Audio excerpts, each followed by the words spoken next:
I'm very glad to be back in Taipei again at a very interesting moment in history,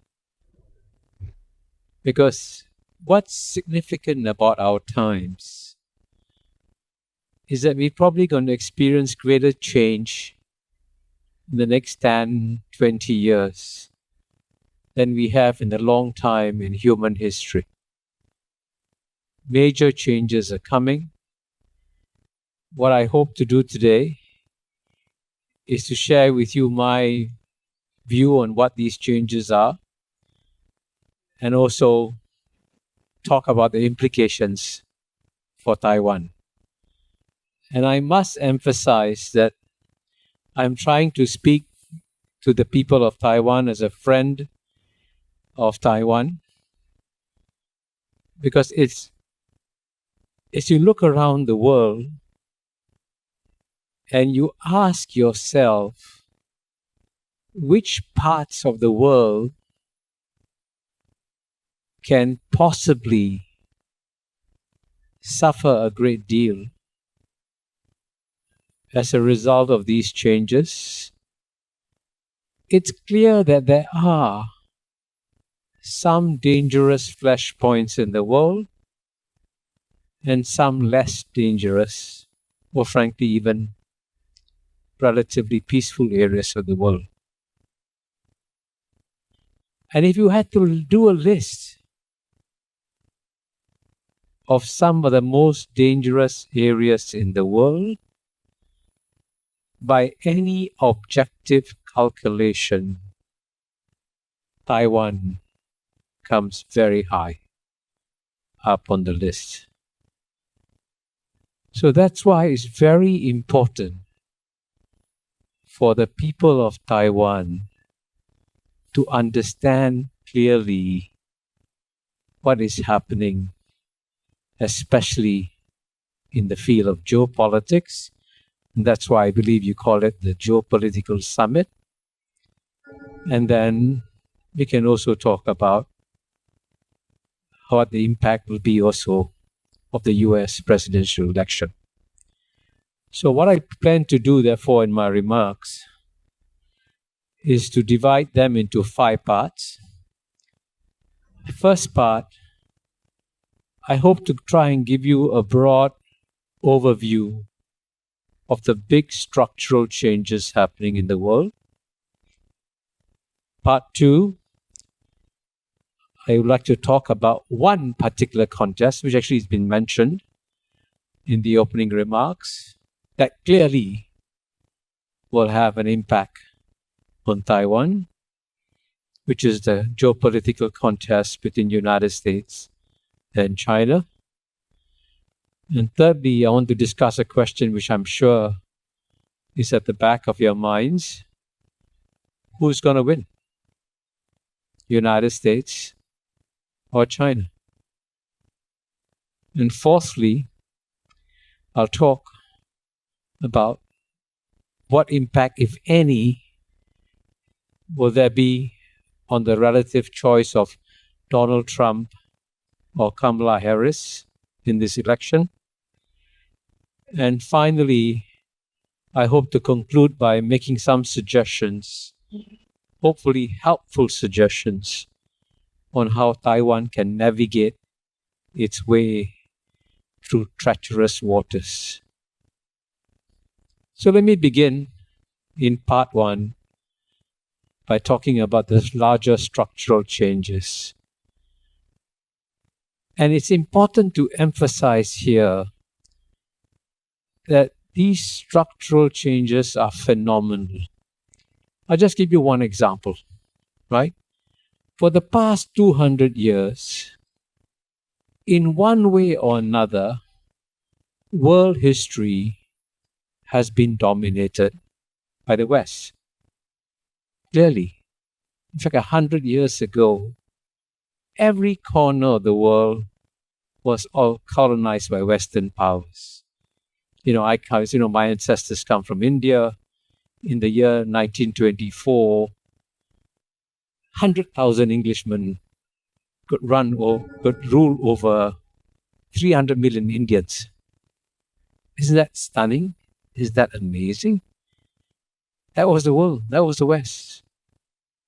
So Western power has continued for a very long time.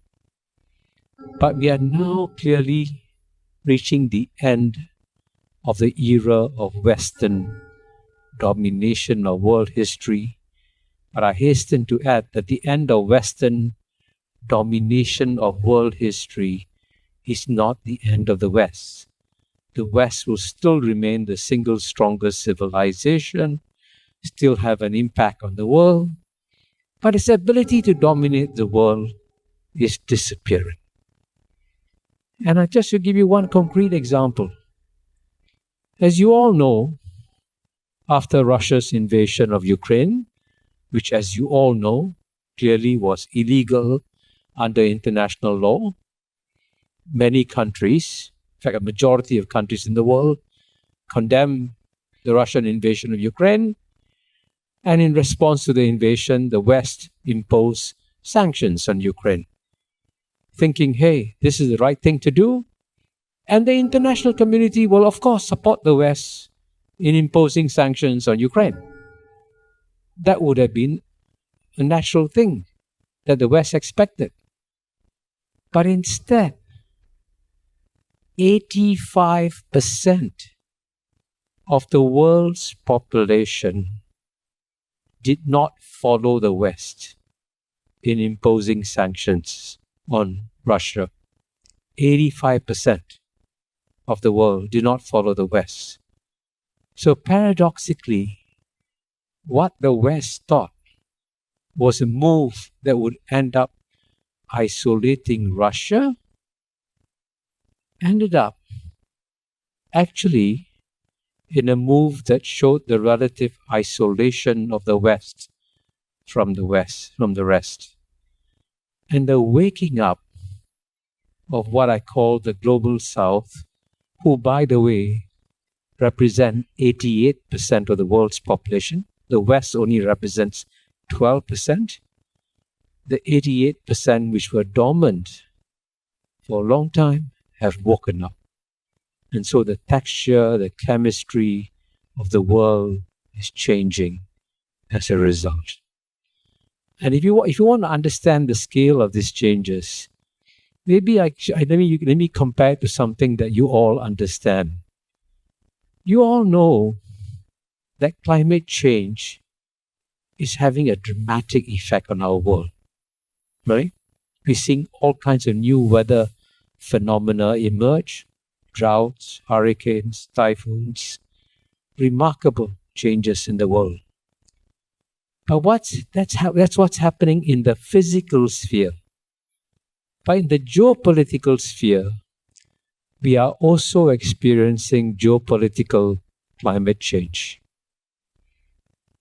Structural changes are taking place. And if structural changes are taking place, the most dangerous thing you could do is to go blind, sail blind, and pretend that the world isn't changing. And so for the people of Taiwan, when there's so many geopolitical shifts happening, you have to try and understand what they are and how they will impact you. Because as I started by saying, one of the most dangerous spots in the world is seen to be Taiwan.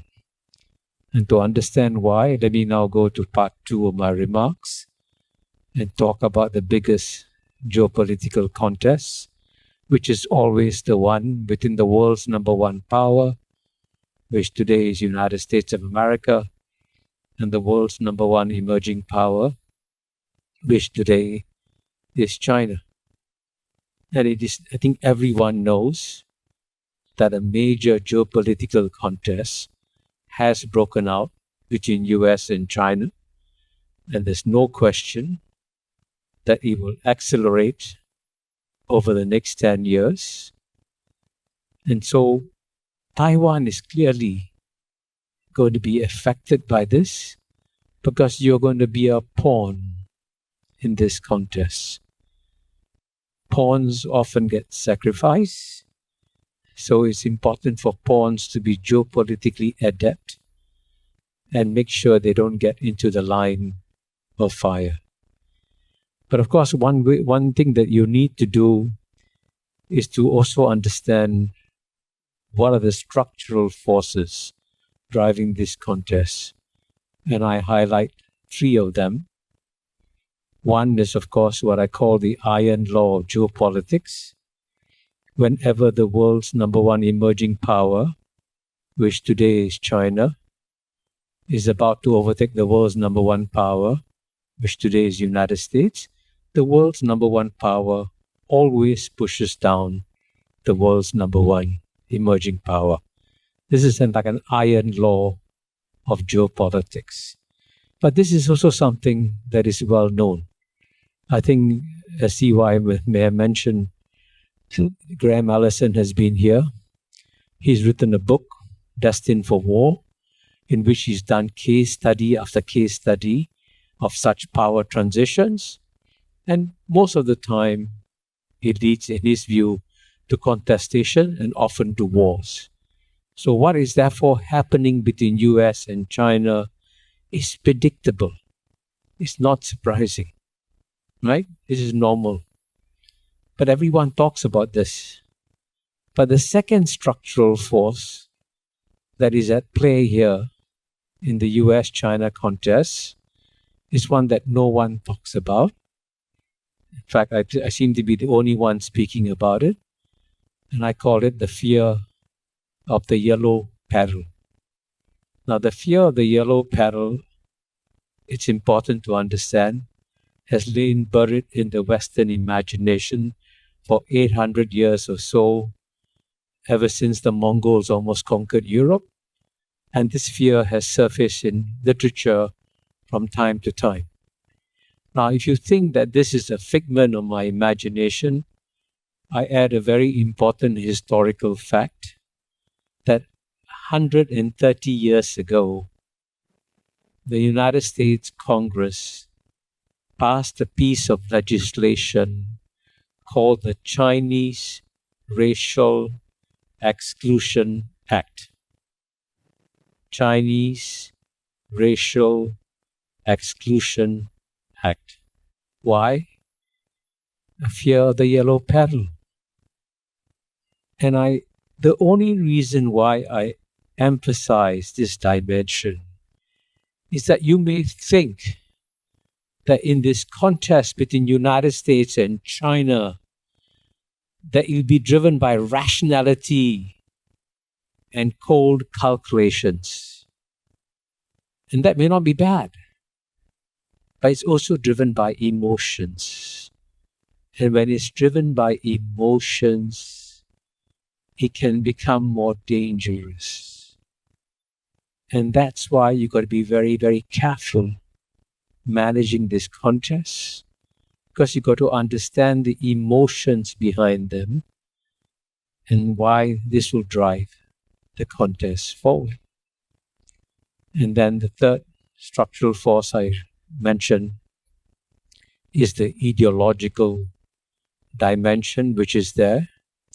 And the ideological dimension is expressed by virtually all American leaders when they say it's a contest between democracy and authoritarianism, right? And that may be in part a description of what is happening, but it's also necessary for American leaders to highlight that ideological dimension, because American leaders at the end of the day have to get the support of their population. To get the support of the population, they have to explain why this is a worthy cause for the United States to get involved in. And therefore they say, we must defend democracy against authoritarianism. And as you know, one way in which the United States won the Cold War against the Soviet Union is that it successfully managed to demonize the other side. And Ronald Reagan famously said that the Soviet Union was an evil empire. A simple phrase, but it made the Americans understand, this is what we are fighting against, the dark forces of authoritarianism.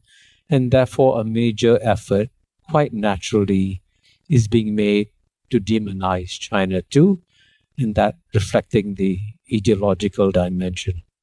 So for all these reasons, because of these structural forces, it's not difficult to make a prediction that the US-China contest will accelerate over the next 10 years.